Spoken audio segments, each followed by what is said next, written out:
trany ny fifanakaloza-baovao.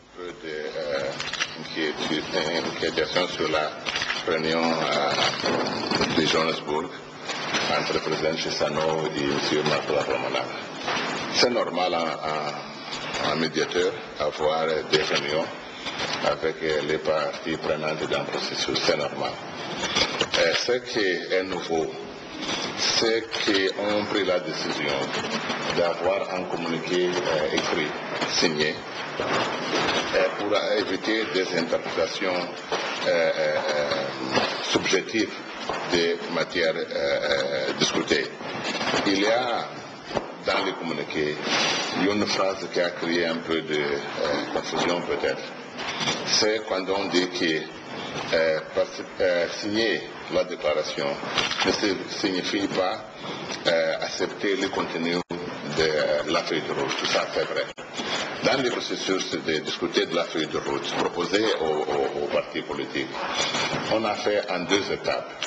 Une première étape, c'est une déclaration des partis politiques, partis prenants, s'ils voulaient participer dans le processus de négociation de cette feuille de route, pour savoir qui veut participer et qui ne veut pas. Seulement ça. Une deuxième étape, on donnait un exemplaire du document aux partis politiques et partis prenants, ceux qui ont accepté de signer cette déclaration, pour étudier et faire les propositions d'amendement. Et ça est arrivé. Mais il y a eu des interprétations qui signer cette déclaration, ça veut dire accepter entièrement le contenu de sa feuille de route. Ça n'est pas vrai. Donc, pendant la réunion entre le président Chissano et M. Marc Lavramana, on fait cet éclaircissement-là. Et donc, on mise dans le communiqué ça, pour que ce soit clair pour tout le monde. Parce qu'il y a même des forces politiques qui ont dit que la médiation a forcé les partis politiques à signer la feuille de route. Donc, on met la déclaration et la feuille de route comme un seul document. Il ne s'agit pas. Donc, voilà sa réunion. Et deuxièmement, on continue à travailler avec les forces politiques. Il y a encore des forces politiques qui nous soumettent leurs propositions d'amendement des documents de la deuxième version. Et dans les prochains jours, on aura sur place une version définitive et finale. Docteur Simao, de quoi avez-vous parlé avec le président de la République? Non, nous avons fait un bilan du processus. Je ne peux discuter des détails sur la situation. Et à notre avis, le processus est un bon chemin.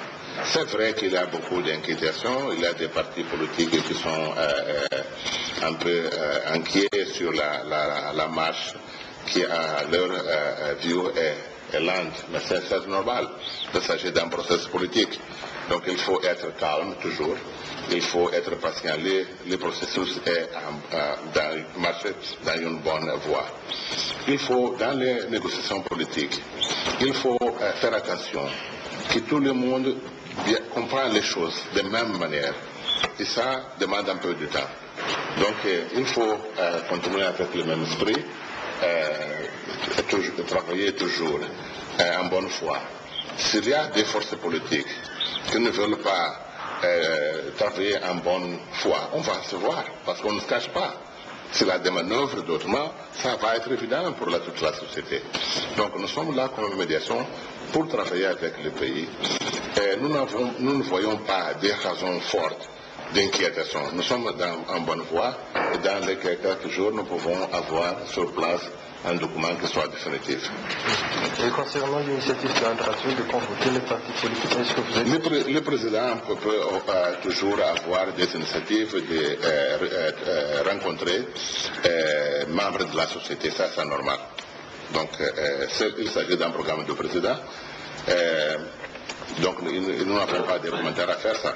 Mais ce que nous pouvons dire, que tout le dialogue entre les gouvernements du jour et les forces politiques, c'est bien. Il s'insère dans cet esprit de dialogue malgache. Faramide ny famoriana mpanao politika izay ho tanterahany filoha any radio zony tanteraka izay hoy docteur Simao raha namaly ny fanontanian'ny mpanao gazety. Mazava dia mazava izay fanazavana sy fanadihadiana anoetiny Jean-Miram-Belson sy Ajarazafy ny mpiasa teo izay ninina tsy nadikana tamin'ny teny gasy mihitsy izay fanazavana Dr Leonardo Simon zay nefa inona fa azo andrehitra tsara iny fanazavana netiny teo iny voaresaka teo ny famorina antoko politika ataon'ny filoha Andry Nirina Rajoelina efa samy nomana amin'izay fionambeny antoko politika izay ireo toko samy hafa isantsokatiny avy ao rehefa vonona ao ihany koa ireo mbola mametraka fepetra samy manana any andasiny amin'izay fiainana izay moa ireo toko politika ireo sendra ny mpanao gazetinay nizaka Serge Randenarso sy Jean-Baptiste Ratonarvo tamin'ity androany ity ny avy amin'ny tambatra teo ihany koa ny avy amin'ny TGV aleo aratsika avy etrany ny antsiprian'izay.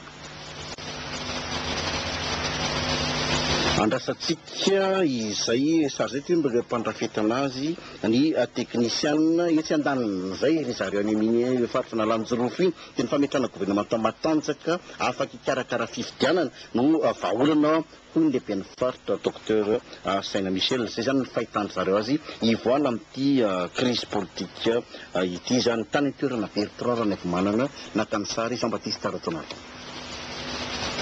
Milaza ny lehiben'ny faritra Lalanjorofo ny Docteur Saina Michel fa ady seza ny samy mpanao politika no misy eto Madagasikara fa tsy krizy samparitra izany.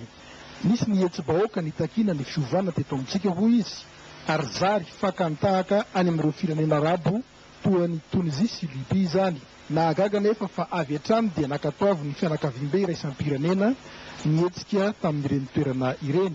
Kanefa dia nitovitranga tamin'ny zava-nisy teto Madagasikara ka dia hita fa dia nisy hoy izy ny fitondrà mitanila. Ny fanontaniana apetrako zany amin'ireo communauté internationale reo zay.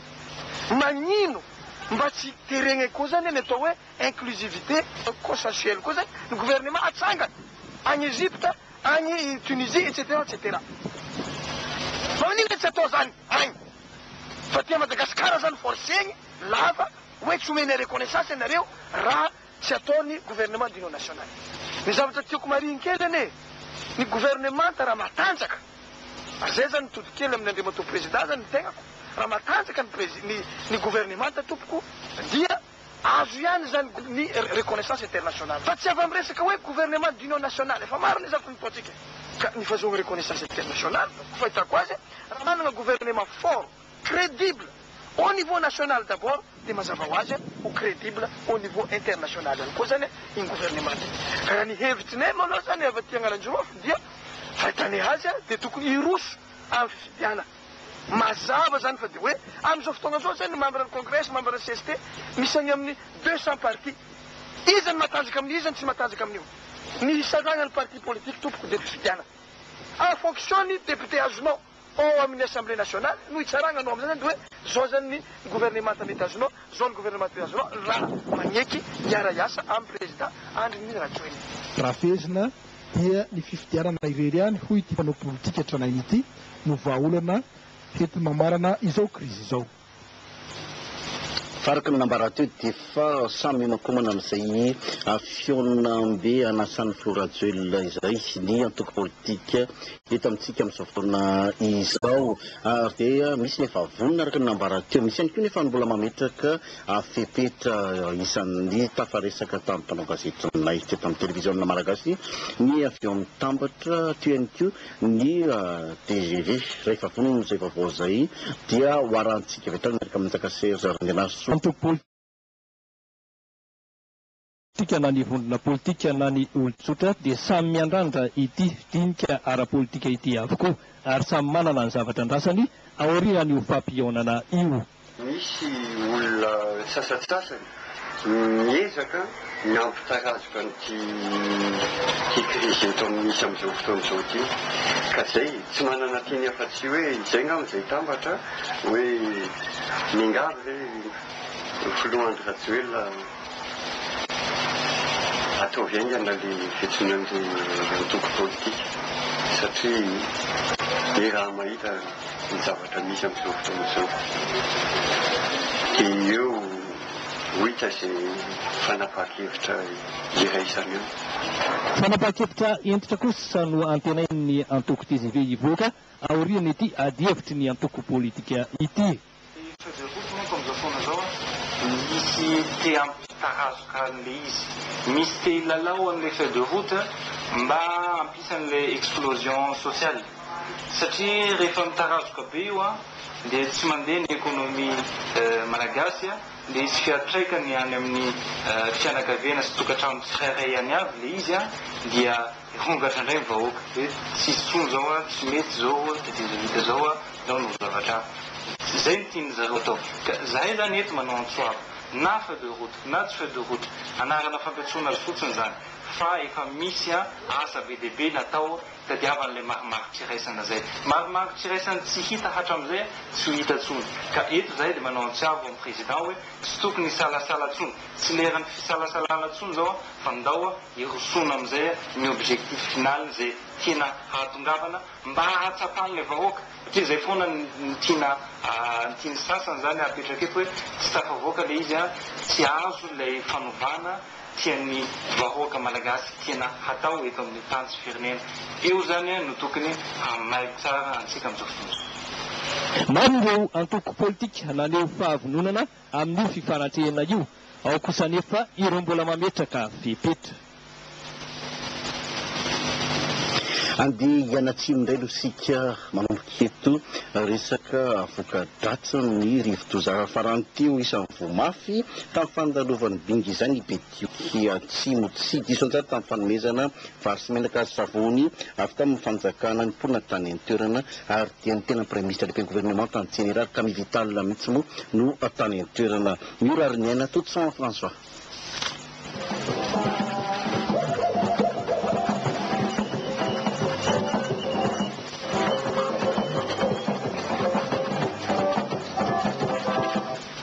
Diso anjara amin'ireo fanomezana avy amin'ny fanjakana manoloana ny takaitra navelan'ny rivo-doza Bingiza i Betioky atsimo voalaza fa misy renirano mitady amaky sy andrava ny tanàna amin'ny fotoanan'ny rivo-doza.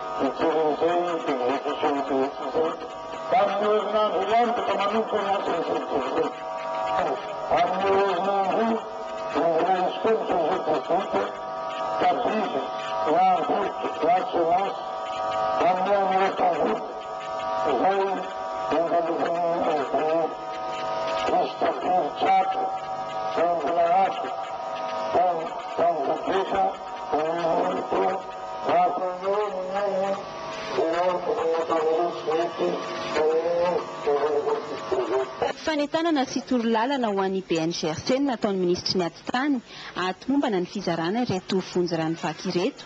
Eo koa ny mba hananany mponina kara-panondro manoloana ireo fifidianana mifanesy ho avy. Anisan'ny fitarainan'ny mponina aty amin'ny faritra atsimo aty ny faratsiany lalana. Eo ihany koa ny frais ny taxi brousse satria lafo kokoa ny frais Tuleara Betioky atsimo raha mitaha amin'ny frais Tuleara Betioky atsimo mipaka hatrany Ampanihy. Fa isany lasibatry ny rivo-doza iny ny ao amin'ny commune Ambomalaza ao amin'ny faritra Andrio nanolo-tanana namonjena ny vahoaka tany an-toerana ny fitondram-panjakana ankoatra ny fizana ifotony ahafahana mijery vahaolana maritra dia nitondra vary, savony, labosy tany an-toerana ireo mpikambana amin'ny kongresin'ny tetezamita any amin'ny tapany atsimo eny no tareny questeur voalohany Jean-Michel Henry niaraka taminy ihany koa ny CT Macalfonsa sy ireo maro hafa any amin'ny atsimo no sinsa ajanofy televisiona malagasy any Androy no amitina an'izay. Tibotsano vokatsy fandalovan'ny rivo-doza Bingiza ny ampahany amin'ny commune Ambomalaza amin'izao fotoana izao. Tonga tany an-toerana ny questeur voalohany kongresin'ny tetezamita Anjematoa Jean-Michel Henry nitondra fanampiana izay voatsirambin'ny tanana notson'ny Anjematoa Manajary Thomas mpikambana ao amin'ny kongresin'ny tetezamita. Sasa daholo zany ny fananan'ny olona reo raha vatsano taona amin'ny amin'ny lakana ireo olona ireo amin'izao fotoana izao dia tanety dia izay no mahatonga antsika maro be dia indrindra amin'izao fotoana izao ny ankizy eto satria ny ankizy aloha ny taona amin'izao fotoana izao dia ny ololehibe dia mbola betsaka ny any mbola misy manao voyage maromaro dia lakana vao tody aty ilay olona ireo fa mbola misy any amin'ny dimanjato ny olona tavela eny ampita andrano eny zany amin'izao fotoana izao dia tonga eto zahay dia mitonga zay trambony tanana amin'ny anaran'ny fitondram-panjakana fitezamita nanomeza vary savony labozia anyreto tsabony reto izay aloha no tratra amin'izao fotoana izao fa tsy maintsy miara-miasa amin'ny chef de région ny fitondram-panjakana amin'ny tadiavana vahaolana hanampiana ireo olona ireo satria tsy misy na ny lama eny akodiny sisa hoentiny aty tsy misy oraisana olona ireo ny fananana ny fanakatrano ny osy dia maty daholo tanatin'ny entiny rano io ka miantso vonjy amin'ny fitondram-panjakana mba hijery amin'ity fahatandro ity fa misy tsaboina mihitsy zao aty amin'ny commune ny Ambohimalaza aty amin'ny district ny Ambofimbe Anjoy. Efa nisy ihany koa ny fanampiana avy amin'ny faritra Anjoy, ny FNIAP, ny ONN, UNICEF ary ireo malala-tanana amonjena ireto tsaboina. Amin'ny tanàna atao hoe Tatisy ao Besary ihany koa Ambovombe ao dia mitoka-monina ny mponina amin'izao fotoana izao. Isan'ny tonga ny mpikambana kongresa tetezamita fanampiana amin'ny entana ilaina andavanandro ireo tanàna ireo anaporofona ny fitiavan-tanindrazana sy ny fitiavana ny mpiray tanindrazana no natao tany hoy ny mpikambana kongresa tetezamita Jean-Michel Henri Atsanofin. Raha tany Milivindrano no nahalalana ny Ambovombe hatramin'izay dia ny fanohitra amin'izany no hita ankehitriny vokatsy ny fandalovan'ny Rivodoza Bingiza. Nanomboky lahata amin'iray sasa raha io. Dia ny rano lahata bezara ty rano vohitsy lahata bezara toy mihitsy lahata ambony any dia ny varina toy. Ranorana zany tsy lehibe loatsy fa somary rivotso be madinidinika avao le ranorany latsaky fa rano vohitsy lahata ambony any zany tena nivory amahay toy no tsy fisia kanalindrano handeha mahivoha etoa zany dia tsy vita izay avao zany fa fagndroe ay zay tratsy etoa hoy voaloha izahay tena tsisy mpagnety hatram'izao. Manakoty ny fisondroterano tonga dia nisondrotsy be vasa nandeha tsikelikely. Tonga le nisondrotsy be mihitsy rano teto. Dia avy le niakatso rano fa tsy nandeha tsikelikely. Nareo zany fa tsy natory tagnaty tragno tamany. Tragno raiky avao zany natory tagnaty tragnoko ambony l'armoire eo. Legna aby ty lambako aby. Legna aby indesiko nandry avao. Tamboko ny raha. Tambony fara l'armoire ty nandehako tao. Dia tampoko zany le mba mangataky ireo manapahefagna ambony any tompon'andraikitsy agny zany mba hijerenay kely. Efa tsaboina vokatsy ny fandalovan'ny toetrandro ratsy ity fokotany ity ary izao nampiany Rivodoza Bingiza izao. Ivery eto Antananarivo renivohitra isika 10 taona ny kolasy amin'izao fotoana izao ary tafiditra anatin'izay 10 taona ny kolasy izay ny fiaraha-mibolana tokoa amin'ny tanàna na Antananarivo renivohitra anamboarana ny lalana rehetra eto amin'ity renivohitra Madagasikara ity fantatra fa dia aharitra izay fiaraha-miasa izay ary ny lalana amboarina dia tsy tahaka ny fahita hatramin'izay zany zany hoe mora simba fa aharitra izay lalana ho asy-panamboarana izay nisy ny resaka fitaovana tamin'ny gazety tsy fijereny fotony izay fanamboaran-dalana izay androany no tariny PDS Edgar Razafindrava tatitra ny vaovao fiditsaondre maservelona ka ny Sarkios safidy Andriamampiampony. Lalana rehetra eto amin'ny commune Antananarivo renivohitra no asiana fikojakojana sy fanamboarana nanomboka androny. Fiaraha-miasa ny commune sy nasa kojana izao tafiditra amin'ny antsoina hoe asa maika izy ity. Amin'ny fiainana dia tsy intsony angambany hoe lalam-pirenena na lalana munisipaly communale fa dia lalana rehetra ato anatin'ny tanàna Antananarivo dia fikojakojaina sy amboarina ary ny orinasa no fanarana antsika amin'izany dia ny orinasa kolasy dia resaka amin'ny rehetra voany aloha fa dia misy fanarahana amin'ny kolasy amin'ny ataontsika isan'andro hoe entreprise citoyenne dia misy fandraisana anjara goavana dia io ihany koa moa ny fandraisan'ny commune ny Tananarivo anjara izany. Mitentana 27 tapitrisa ariary ny fanamboarana. Misy kajy arakaraky ny karazan'ny lalana, ny refiny, ny pavé, ny trottoir, ny tohatohatra, ny bus sy ny ankoatr'izay. Raha jerena ireo zavatra simba rehetra manerana ny boriboritany enina dia betsaka tokoa zany ny asa tokony atao. Misy ny fanaovana bitumage ohatsika zany a, misy ny fanaovana soufflage-na pavé izay efa ratsy dia ratsy koa ary koanjika tamin'ireny orana be ireny, dia eo amin'ny 7800 mètres carrés eo a no lalana atao zany a mandritran'izay rovolan'izay. Dia misy ihany koa eo amin'ny 2 kilometatra lasaka eo zany a raha hoe mombana bordure-na trottoir rehetrarehetra izay tokony eo amboarina.